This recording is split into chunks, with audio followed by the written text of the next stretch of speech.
You're the CEO, CFO, or administrator of any business, and you're struggling with people not paying you. Maybe you're experiencing everyone having an excuse why not to pay. They're slow to pay. You've called, you've emailed, you've texted, everything possible that you can do, and they're still not paying you. What do? Don't worry, it's not just you. Statistically, over 40% of customers will never pay the first party. So now it's time to hire a collection agency. In today's video, I will show you how to choose the right agency and the exact questions to ask them before you hire them, so you can experience increased cash flow by choosing the correct agency that will collect the money for you legally, ethically, professionally, and tactfully to preserve your reputation. So let's get started. So let's talk about industry experience and expertise. You want to find an agency that has experience in your specific type of business because they're going to be more familiar with certain stalls, objections, why accounts won't be paid. They're going to know about regulations for that specific industry, and they're going to know about some of the other risks and debtor behavior when it comes to paying or not paying those bills. Licensing and compliance. Also, another very important thing.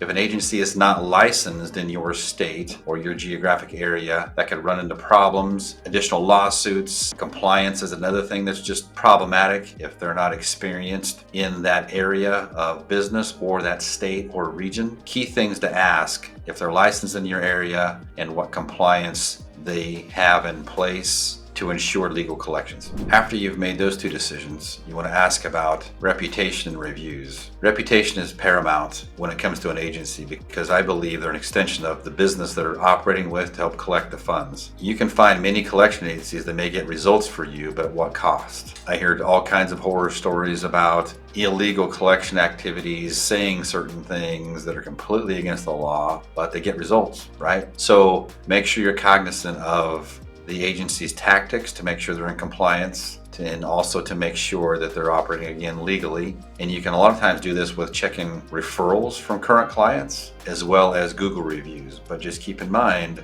Google reviews from consumers usually are going to be one-sided because you're holding someone accountable that may not want to pay or understand why they're paying, which leads to another huge difference with our companies. We always take the time to educate the consumer, if they give us the chance, on how the bill got to be where it is, where it derived from, how things were applied, and how the balance is what it is. Fee structures are another thing that's really important. There's a lot of people out there that will price very attractively to get clients to sign, and then once the money's collected, you realize the fees are considerably different. It's not the attractive low introductory rate. There could be other things hinged upon that. There could be sliding scale fee structures. And then if it's not paid by a certain date, the fee structure goes up to the next amount, and which is completely fine if the agency's transparent and trustworthy. There's also fee schedules that, all these boxes have to be checked to get this very attractive rate. So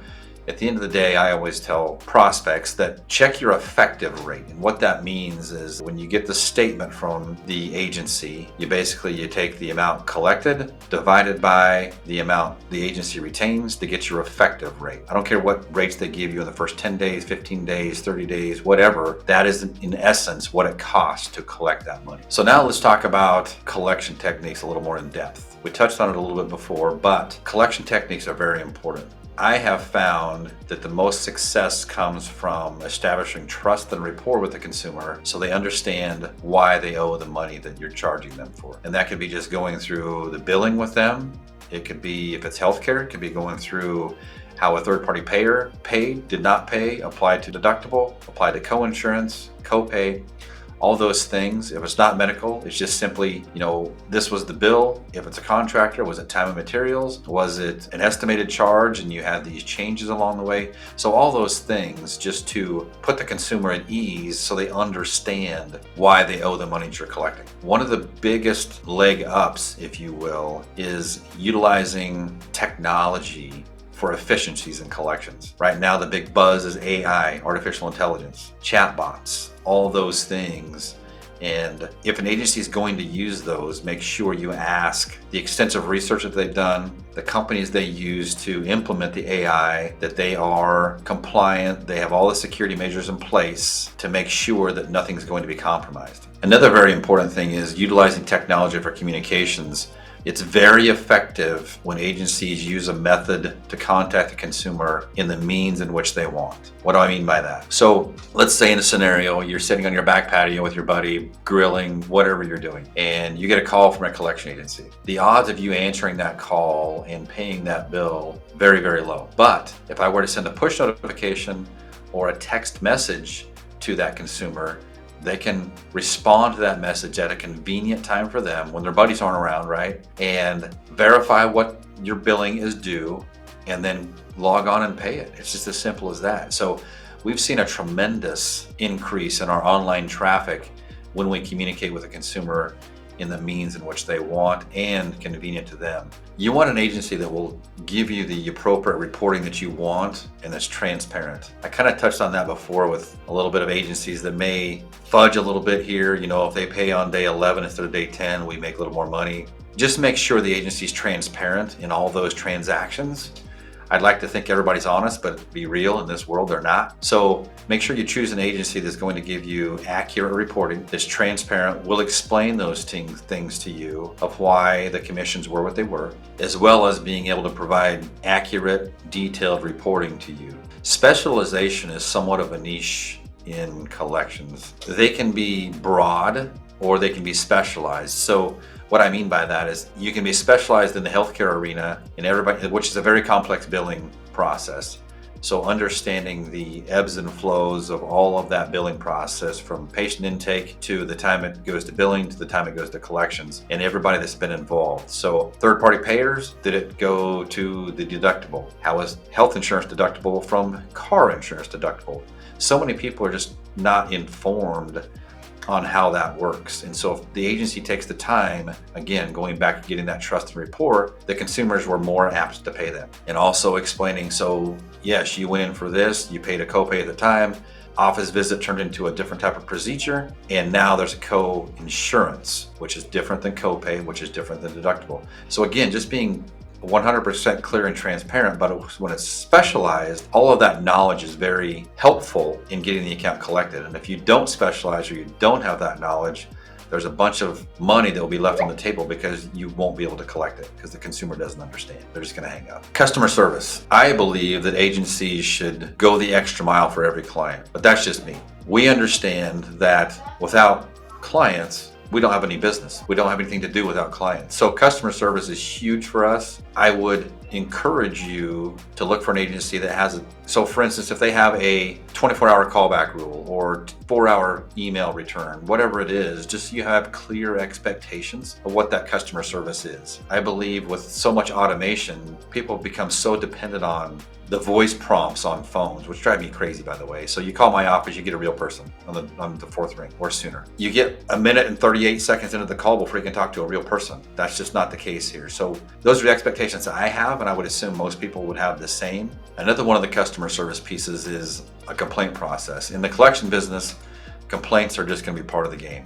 So make sure the agency has a trackable, recordable investigation process when it comes to complaints. Very, very important when to abide by federal laws doing that. Now let's talk a little bit about ethics. I touched on it a little bit before when I mentioned that, to choose an agency that's ethical and professional and tactical and all those things. Ethics is a huge thing. Ethics is what you do right when nobody's looking. Not a real commonplace in this world we live in, unfortunately. But when you choose an agency, a lot of times you can find out by either the Google reviews or current client referrals. If for our agency, it's not uncommon for us to get thank you letters from the consumers about how we talked to them, how we worked with them, positive Google reviews from the consumers, which is really unheard of in this business. We can get positive feedback from our clients because we provide a service to them and we get them paid. But when you see that from consumers, I think that speaks volumes. As a matter of fact, for my specific agency, we have a sign in our lobby, and it's actually part of our mission statement, and it says, if you have integrity, nothing else matters. If you don't have integrity, nothing else matters. Simply put, that's how important ethics and integrity are to our agency, and I believe this whole entire industry. Now we want to talk about technology and tools. When you choose an agency, those are some key things to look for, and especially when I mentioned before talking about AI and electronic communications and times convenient to consumer, all of that stuff. You want to make sure the agency has all the tools in their arsenal to communicate with the consumer by a bunch of different means. And so it's important to have texting capacity, which goes into getting the consent. There's all kinds of laws about that, but you can text, email, push notifications, any other communication methods that the consumer gives you authorization to do, and along with that, appropriate payment conduits or methods. So what I mean by that is that some consumers want to pay with Venmo, some want to pay with Cash App, some want to pay with Zelle, some want to pay with Facebook. Whatever method they want, if the agency doesn't have the ability to receive those funds that way, there's payments they could be missing out on, which is huge for you as the client. One pitfall I've seen with a variety of clients that I speak to is that contract terms. We're in a service-based provider, service-based, performance-based business. I firmly believe if the business isn't performing, you should be able to go wherever you want. But I've seen contracts that have locked businesses into a 12-month contract, regardless if there's performance or not, which I think is absurd. So look closely at the contract before you sign anything. Again, back to clear expectations from either side about collecting the accounts, the time frame on that, just so you don't get locked into a 12-month contract and they don't do anything for 6 months. And the problem with collection is if you don't do anything for 6 months, they're a perishable good, just like a container full of cabbage on a container ship. There's a point in time where it's going to go bad and worth nothing. Collections is the exact same. So now I want to tell you about recovery time frame and expectations. Probably one of the most difficult questions to ask, which I get asked all the time. But it could be anything. So if we're collecting past due bills for property management companies, landlords, bills, rent. If you remember Maslow's hierarchy of needs, shelter and food is on the very bottom of the pyramid. And so if consumers are not paying that, it's very difficult to get those paid or timely. So those may take, if they don't pay right away, it's probably going to be at least 12 months before those people get back on their feet and they can pay. Again, those are clear expectations. I believe clients should know that. Other types of bills are significantly different, but that time frame of recovery goes into a lot of coaching in my mind. So I meet with prospective clients and I try to educate them on the consumer intake process to gather as much information on the front end, but not be overly burdensome. So if you think about it like a game of poker, before any money or any chips are on the table in the middle, if you set all the rules before anything happens, information flows a lot easier than before money's in the middle of the table. Or in this case, before the services are rendered and money's due. So when I mentioned not being overly burdensome to all of your customers, you can ask every question to make collections very, very easy. But the fact of the matter is that most people that go to collections is probably going to be less than 15% of your gross revenue. So you have to ask yourself, to not be overly burdensome to all 100% of my people to only collect the 15 that aren't going to pay, what's that balance? And I don't know what that is. Every business is different. So, you make sure you get as much information demographically as you can, the address, phone, secondary phone contact, emergency contact, email address, consent to text, which I kind of touched on earlier a little bit, and then any other personal identifying characteristics. So for instance, date of birth, EIN number, if it's a business, all of those things to positively identify that person. If it gets to be the point, you have to skip trace and find them. I also believe it's very important that an agency provides training to the intake staff to know what questions to ask, in addition to the ones I mentioned before, but also how to word and phrase things. So I see here, this is what's due today. Let's get that. You want to take care of that with a cashier's check and money order. You ask them, an agency should be able to provide information to your intake staff and how to phrase certain questions. So for instance, if a certain amount of the payment is due at the time of service, you ask, how would you like to take care of that today? Visa, MasterCard, Discover, Amex, cash. There's just certain ways that's vitally important to ask those questions. It's a big psychological advantage to know what to ask and when to ask and how to ask it to make sure you get what you want. I gave you a great overview of how to choose a collection agency,